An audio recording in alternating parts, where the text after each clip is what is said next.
a very difficult backdrop to today's particular game. How have you managed to keep our own players focused this week with all the kind of media attention out about Dunfermline? Just to concentrate on the size of the games these are. They're huge games. I didn't realise myself how big a game it was until a few years back when I played in them, especially the League One at East End Park, and today's no different. I'll be honest, I thought that was a great example for Scottish football and for the Scottish First Division.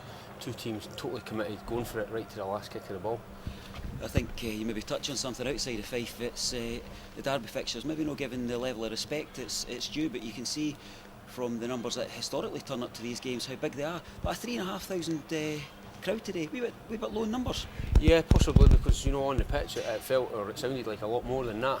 So credit to both sets of fans. They were very vocal and got behind both their teams. But at the end of the day, we were only interested in ourselves, and it was a game today that we had to rectify the other three, because we didn't give ourselves a chance in the games.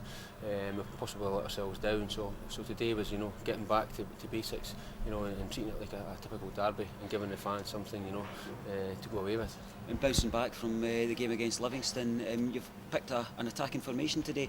Does the fact that it's a derby game play an impact on your team selection, or were you quite keen on what you were going to do straight for the end of last week's game? Yeah, possibly straight after last week's game. I felt the way the game went last week, we didn't start the game well, so it was obvious that we had to change things and possibly freshen it up. We gave a good account of ourselves in the second half last week, but it was too late.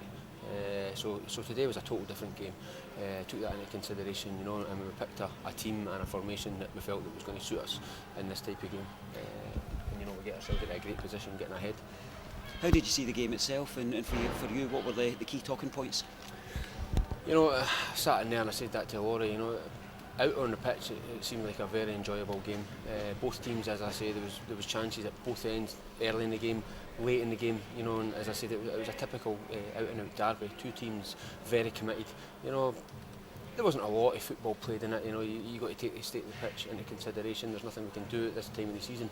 All pitches are, in this kind of state just with the weather. But credit to the groundsman and his staff. They got it playable today, because there possibly could have been a doubt this morning with the way the snow or sleet was falling. But I'm happy with the way the boys performed today. Obviously disappointed that we lost a goal after going ahead. But they put a lot of pressure on us to get back in the game. But as I said to them in there, the desire that we had today, we could have won the game with the very last kick of the ball, and that's what I want to see in every game. It sounds from your description that it's very much a case of half full rather than half empty, because there could be some frustration at the manner in which we lost the goal, and then the fact that we never quite nicked it at the end. But you seem very positive about what you've seen today. Yeah, that's right. We'll always dissect games, the way we lose goals. We have the ball high up the pitch and we possibly pick the wrong option, but that doesn't mean the ball's ended up in the back of the net. We've still got to try and rectify it and win it back. We possibly allowed them to get their foot on the ball and pass it from side to side, but they're good players. It's a strong Dunfermline team, that's been battling away at the top of the league for most of the season. But today, I've got to take away all the positives. Regardless of kind of what the story is off the park for Dunfermline, they've showed with a sizable travelling support. I think about 1,900 today. That the desire there's from the fans, and there are local rivals, or bitter local rivals, but it's a fixture that we want to maintain for years to come.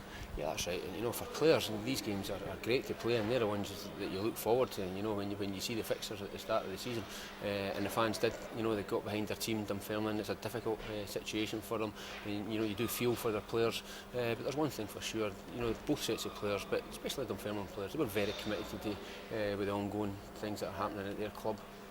We move on away from Starts Park now for the next couple of games on the bounce. We'll be looking to capitalise on today's performance, which, as you say, was full of energy. Yeah, that's right, and I stated that in every game that we've done well, whether we've drawn or won, you have to take it into the next game. You don't want to be so inconsistent that you don't know what you're getting from one week to the other. Today we've got to build on it. It starts with next Saturday, because there's a lot of important games coming up. What about yourself? Your workload's doubled in as much as you're playing the 90 minutes on the Saturday, all the preparation, organisation and training. You still thoroughly enjoying the challenge of being at the helm? Yeah, definitely. It's something that, as the longer it's went, the more I've enjoyed it. Obviously I've not played as much this season, but it's given me a chance to stand back and analyse everything.